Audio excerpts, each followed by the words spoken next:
Monsieur le maire, mon adjudant, messieurs officiers et sous-officiers, mesdames, messieurs, les conseillers, les anciens combattants, les soldats de France. Discours de l'Union nationale des anciens combattants. 11 novembre 2021, commémoration de la victoire et de la paix et hommage à tous les morts pour la France des conflits anciens ou actuels. En ce 11 novembre 2021, la France commémore l'armistice qui a suspendu les hostilités entre les belligérants de la Grande Guerre, 1914-1918. Guerre qui a fait plus de 18 millions de morts et bouleversé l'ordre mondial. Le traité de Versailles, signé le 28 juin 1919, a remodelé l'Europe dans tous les domaines avec les conséquences que nous connaissons. Le souvenir de la Deuxième Guerre mondiale est là pour nous le rappeler. En 1922, à la demande des associations d'anciens combattants, dont l'Union nationale des combattants, le Parlement français, par la loi du 24 octobre, a déclaré le 11 novembre fête nationale. Longtemps demeuré le jour anniversaire de l'armistice et de la commémoration de la victoire et de la paix, la célébration du 11 novembre rend désormais par la loi du 28 février 2012 hommage à tous les morts pour la France civile ou militaire. En 2022 sera commémoré le 60e anniversaire de la fin de la guerre d'Algérie. Il sera rendu hommage aux appelés militaires d'actifs, harkis et supplétifs pour leur engagement dans une guerre de décolonisation controversée. Ils ont sacrifié leur jeunesse, ils n'ont pas démérité. N'oublions pas les victimes civiles de ce conflit du seul fait qu'elles étaient françaises. En ce jour de mémoire, ayons une pensée particulière pour le sergent Maxime Blasco, mort pour la France au Sahel, pour sa famille et ses compagnons d'armes, du 7e bataillon de chasseurs alpins de Vars. Ils sont dignes de leurs anciens. Une pensée également pour Hubert Germain, dernier compagnon de la Libération, décédé le 12 octobre 2021 à l'âge de 101 ans. Ayons enfin une pensée pour tous nos militaires, notamment ceux des OPEX et OPIN, opération extérieure, opération intérieure, engagés actuellement face à cet ennemi polymorphe qui est le terrorisme. Ils défendent les intérêts de notre pays en métropole, outre-mer et dans le reste du monde. Ils contribuent au rayonnement des valeurs de la République, liberté, égalité, fraternité, ciment de notre cohésion. Centenaire, l'Union nationale des combattants, fière du passé de la France et de ses forces armées, continue à les soutenir en toutes circonstances et les accueille en son sein. Merci.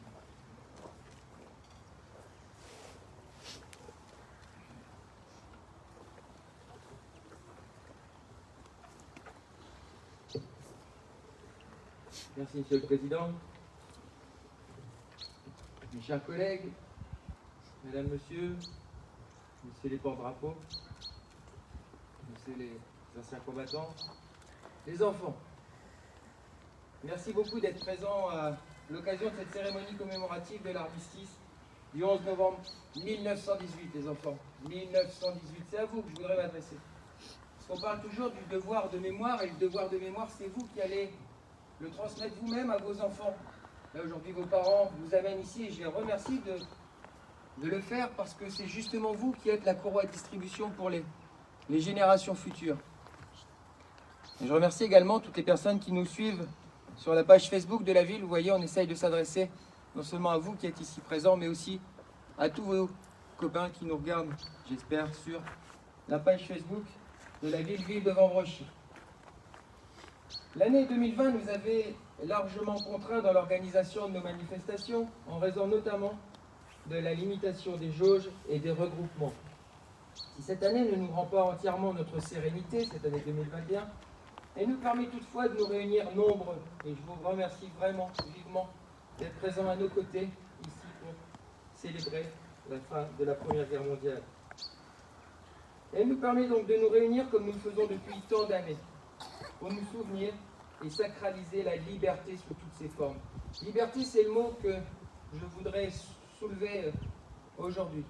Parce que la liberté aujourd'hui, quoi qu'on en dise, aujourd'hui on est en période de paix, pour autant la liberté reste quand même menacée chaque jour, car chaque événement violent, injuste, chaque guerre, chaque conflit, toute entrave au régime tyrannique, toute dictature, oppression, nous rappelle combien la liberté est un bien précieux. Je vous invite, les enfants, alors peut-être encore vous êtes jeunes, mais à regarder tous les jours la télé. Il y a des événements qui sont marquants. Je veux penser bien évidemment à nos policiers qui sont agressés régulièrement. Pas plus tard qu'avant-hier encore à Nice, 2 ou 3 policiers ont été menacés. Bien heureusement, leur vie a été sauvée par leur matériel de protection. J'en profite aujourd'hui pour remercier notre police municipale qui est ici présente à mes côtés, derrière, devant moi, je ne les vois pas, mais chaque jour, ils font partie de ces forces qui assurent notre liberté. Je veux aussi, bien évidemment, parler de nos réservistes qui sont ici présents et qui, à chaque instant, peuvent partir si on les appelle. Merci. Je veux bien évidemment parler, tout à l'heure, Monsieur le Président, vous parliez des opérations extérieures. Je veux bien évidemment parler, nous sommes engagés dans 2 opérations extérieures, notamment l'opération Barkhane au Mali. Et cette opération me fait penser, là, aujourd'hui, à quelqu'un, ses amis sont ici présents, et je voudrais souligner sa mémoire. On ne l'a pas cité, il n'est pas mort au combat. Pour autant, il a servi au Mali. Donc, pensez pour lui, pour Louis Barthélémy, un jeune vendrecitain, une vingtaine d'années, décédé il y a quelques semaines maintenant dans un tragique accident de la route. Ses supérieurs, notamment le général McConroy, commandant de la force Barkhane, ainsi que le général Pierre Schill, chef d'état-major de l'armée de terre, donc en leur nom et au nom de mon équipe ici présente, donc je souhaite bien évidemment encore une fois adresser à la famille et leurs amis, à ses amis, toutes mes condoléances. Et sachez que Louis a servi donc, au Mali en juin dernier et nous le remercions vivement pour ce qu'il a pu faire pour assurer notre liberté, parce que c'est ça qu'il s'agit, notre liberté, je le disais tout à l'heure. Et la liberté, c'est un bien pour lequel tous ensemble, nous devons nous battre, tous ensemble, dans cette même perspective de paix et d'épanouissement pour tous. Aujourd'hui, les questions de la Première Guerre mondiale, c'est tellement vieux pour vous, pour moi. Alors, moi, je suis né en 1973, vous imaginez bien, même mes grands-parents, finalement, ne l'ont pas connu. Bon, mon plus vieux grand-père étant né en 1930, donc 12 ans après la fin de la guerre. Mais pour autant, il faut se souvenir, on l'appelait la der des der, les enfants. La der des der, ça veut dire quoi? La dernière guerre de toutes les dernières. Tellement elle a été atroce. Terriblement meurtrière, terriblement traumatisante pour toutes les populations qui y ont pris part. Les ravages ont été considérables, au niveau matériel bien évidemment, mais plus que jamais en raison des pertes humaines, du malheur abattu sur des familles entières, parce que tant de jeunes gens ont perdu leur vie au combat pour la défense de notre nation, pour la défense de notre pays, pour la défense de notre liberté. 103 ans après, nous commémorons la fin de ce conflit qui ébranla donc le monde entre 1914 et 1918, et la signature de l'armistice dans le wagon de retourne et le retour de la paix en France. Et j'en veux quelque chose. Après, il y a eu un deuxième conflit, la Deuxième Guerre mondiale, mais je pense que l'homme peut être très cruel, mais aussi très intelligent. J'en veux encore hier pourquoi nous étions avec quelques personnes de mon équipe, où ça à Kempen. Kempen, c'est en Allemagne. Et je peux vous assurer que, bien évidemment, nous n'avons pas participé avec mon collègue Christophe, donc le maire de Kempen, à ces conflits. Mais pour autant, voilà, on a vraiment trouvé dans nos rapports un réel lien d'amitié. Et vraiment, c'est là-dessus qu'il faut travailler, sur l'amitié entre les peuples. Il faut oublier tout ce qu'on peut bien évidemment dire. C'est aujourd'hui la religion qui guide certaines formes de terrorisme. Et voilà, et je pense qu'il faut vraiment sortir de ça. Il faut défendre notre liberté. Je le rappelle, les enfants, c'est vous, c'est sur vous que nous comptons bien évidemment pour porter ces messages de paix et de liberté. Nous nous réunissons à la mémoire de toutes ces personnes, plus d'1 million, 1,5 million de personnes mortes pendant cette tragédie qui a été la Première Guerre mondiale.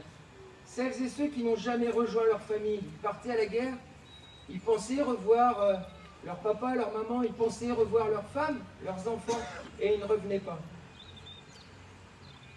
Ça, c'est terrible. Et c'est à leur mémoire, à la mémoire bien évidemment des Vambrocitaines et des Vambrocitains qui ont combattu, que nous sommes ici aujourd'hui. Le 11 novembre est désormais une journée d'hommage à tous les morts pour la France. Et ce sont 119 morts militaires et 15 civils qu'a connu Vambrochy. C'est aussi à la mémoire de cette génération des 19-27 ans décimés en si grand nombre. Des jeunes hommes et des jeunes femmes morts au combat sous les bombardements, morts encore de maladie ou de sous-alimentation. À la mémoire enfin de nos grands-parents, arrière-grands-parents, de nos parents qui ont reconstruit notre pays et fait face parfois à la terreur quelques années plus tard de la Seconde Guerre mondiale. À la mémoire de ces 3 millions de blessés ou mutilés qui ont dû continuer de vivre avec leurs cauchemars. Et puis il y a toutes ces personnes qui s'engagent aujourd'hui, je parlais tout à l'heure de Louis, de Mamadou ici présent, toutes ces personnes qui s'engagent aujourd'hui, et puis il y a aussi la Légion, que je voudrais remercier, qui est représentée également ici. Je peux citer tous les corps d'armée, bien évidemment, merci à vous messieurs. Partout dans le monde, on défend quoi? La paix, la liberté, la tolérance et le respect de tous les êtres humains. Toutes ces personnes, ici présentes, s'engagent pour combattre toutes les formes d'oppression, de tyrannie et de terrorisme. Ces personnes donnent parfois leur vie pour remplir ces missions. J'aimerais que ce dernier message, tout à l'heure, Monsieur le Président parlait bien évidemment de la devise de l'État français, liberté, égalité, fraternité. J'aimerais que ce dernier message soit celui de la fraternité et de l'espoir, car réunis aujourd'hui tous ensemble et partout en France, au même moment, nous contribuons à renforcer notre cohésion nationale et à porter haut les couleurs de la liberté.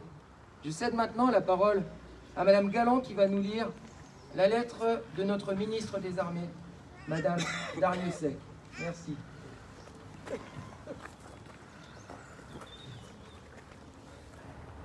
Lettre de Madame Geneviève Darrieussecq, ministre déléguée auprès de la ministre des Armées chargée de la mémoire et des anciens combattants. 11 novembre. La fin des combats de la Grande Guerre a marqué les consciences et imprégné les mémoires. Événement qui transcende le temps et franchit les générations. Nul besoin d'ajouter une année ou un millésime, ce jour et ce mois ont intégré depuis plus d'un siècle notre patrimoine commun. À la 11e heure du 11e jour du 11e mois, après 4 interminables années, le canon s'est tu, la fureur s'est calmée. Le dernier mort, le dernier tir, la dernière détonation. Depuis Compiègne, où l'armistice a été signé à l'aube, jusqu'au front, du premier des clairons à tous les clochers de France, de l'esplanade de chaque ville à la moindre place de village. Une déferlante de soulagement, un soupir de délivrance ont traversé le pays de part en part. Derrière l'allégresse, derrière le tricolore flottant aux fenêtres et les Marseillaises triomphantes, partout le deuil, les blessures inguérissables, les ruines matérielles, morales et humaines qui se sont installées pour longtemps.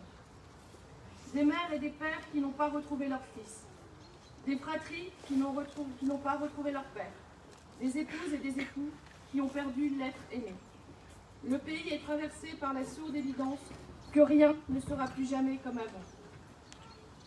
En ce jour, dans les nécropoles, devant les monuments aux morts, sur les places de toutes nos cités, toutes les générations rassemblées, nous nous souvenons de ceux qui se sont battus pour la France entre 1914 et 1918, de ceux tombés au champ d'honneur sur tous les fronts, d'Orient et d'Occident. Nous nous souvenons du combat valeureux de tous ceux qui, venus des 5 continents, ont défendu un sol qu'ils n'avaient auparavant jamais foulé. Les noms gravés sur nos monuments aux morts nous rappellent constamment les valeurs d'honneur, de courage, de dévouement et de bravoure. Ils nous rappellent la fraternité d'armes. La même fraternité unit toutes les filles et tous les fils de France qui œuvrent aujourd'hui à la défense de notre pays et qui mènent notre inlassable combat pour la liberté. La même fraternité mémorielle qui, chaque 11 novembre, nous réunit pour honorer les combattants de tous les conflits, pour rendre hommage à ceux qui ont accompli leur devoir jusqu'au don suprême. La nation salue la mémoire des soldats morts pour la France en 2021. Aujourd'hui, dans un même mouvement, la France reconnaissante fait cortège au cercueil d'Hubert Germain jusqu'à la crypte du mémorial de la France combattante au Mont Valérien. Selon la volonté du général de Gaulle, l'ultime compagnon de la libération y reposera. Dernier dans la mort, parmi les premiers de 1940, Hubert Germain est le porte-étendard des 1038 illustres qui ont tant fait pour l'idéal de liberté et l'esprit français. La flamme des compagnons s'est éteinte, mais nous sommes les dépositaires de ces braises ardentes. Entretenons-les sans cesse, ravivons-les inlassablement, en honorant ceux qui donnent leur vie pour la France, ceux qui la servent avec dévouement et courage. Soldats morts pour la France, colonel Sébastien Botta, force multinationale d'observateurs, mort pour la France en Égypte le 12 novembre 2020. Brigadier Dorian Isakanian, 1er régiment des chasseurs parachutistes, mort pour la France au Mali le 28 décembre 2020. Brigadier Quentin Pochet, 1er régiment des chasseurs parachutistes, mort pour la France au Mali le 28 décembre 2020. Maréchal des logis Tannery Maury, 1er régiment des chasseurs, mort pour la France au Mali le 28 décembre 2020. Sergent-chef Yvonne Huyn, 2e régiment de hussards, morte pour la France au Mali le 2 janvier 2021.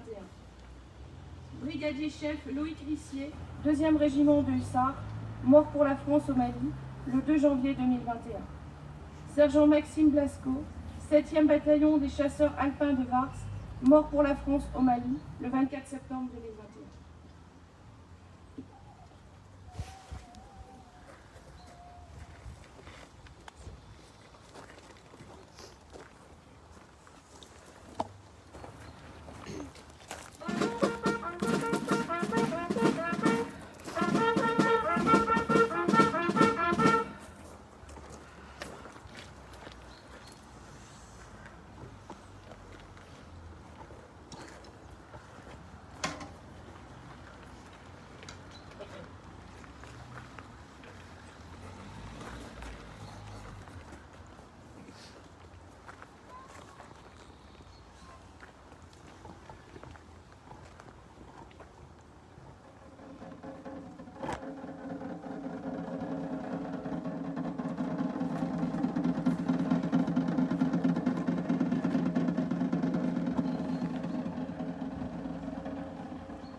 Monsieur Chiroutre, président de l'INC, va maintenant remettre les décorations.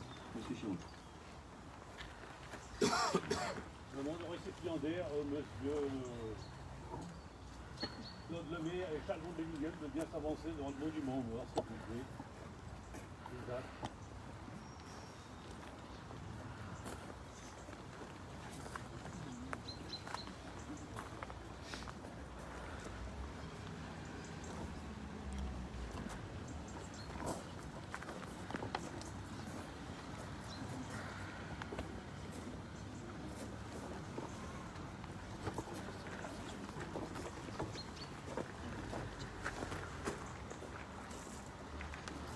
Monsieur le maire, c'était mérite militaire. Au nom de notre président national Hervé Longuet, nous te remettons la croix du combattant.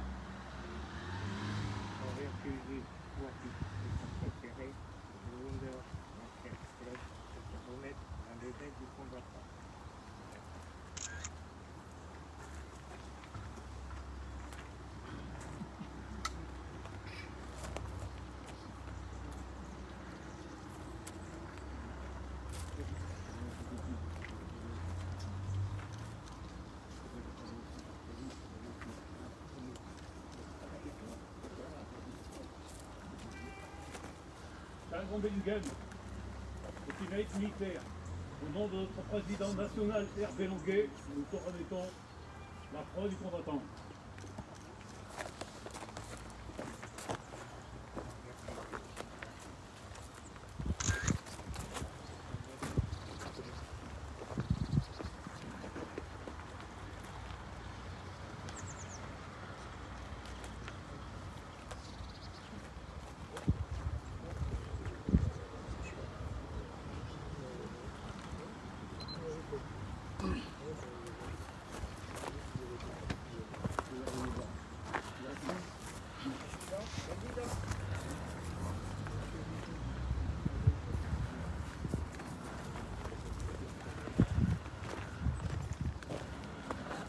Mamadou Jean-Paul, s'il te plaît, si tu peux avancer.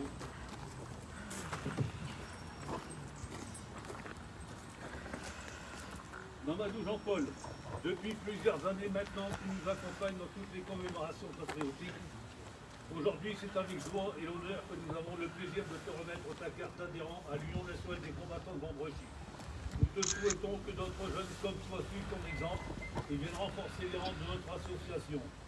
Toutes nos félicitations, historiques de l'UNC. 15 jours après l'armistice est créée l'Union nationale des combattants, citée dans le journal officiel du 11 décembre 1918. Elle est reconnue d'utilité publique par décret du 20 mai 1920. L'inspirateur de ce mouvement est le révérend père Daniel Frontier, le parrain Georges Clémenceau, l'organisateur, le général Léon Durand. La devise de l'UNC est unie comme au front.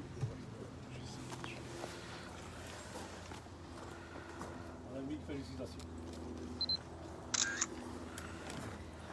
Bien évidemment, je voudrais saluer, remercier et féliciter M.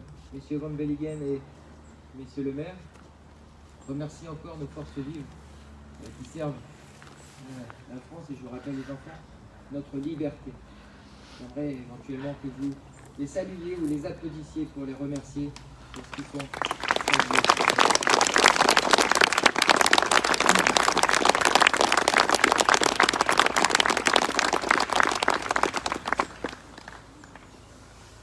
Nous allons maintenant nous recueillir sur les soldats morts pour la France justement, au niveau du cimetière. Et après les enfants, vous avez été vraiment très sages, nous donnerons un bonbon.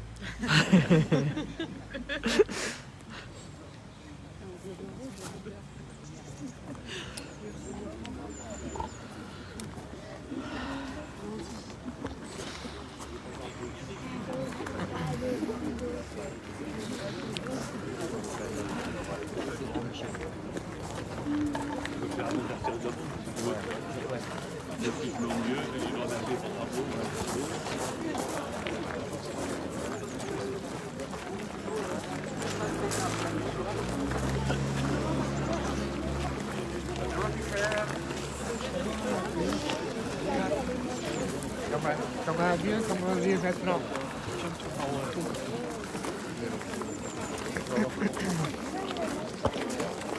Bonjour Bernard.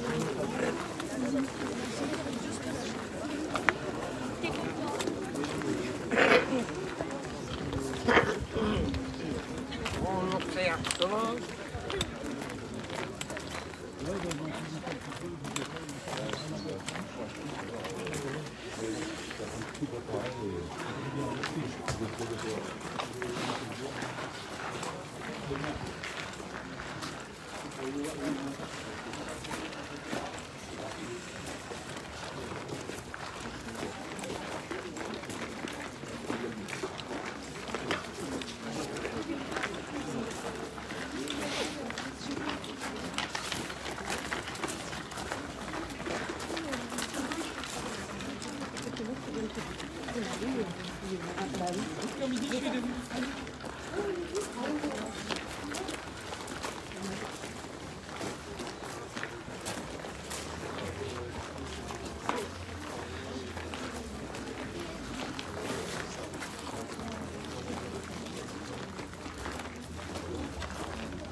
Alors, ça va? Bonjour Julie.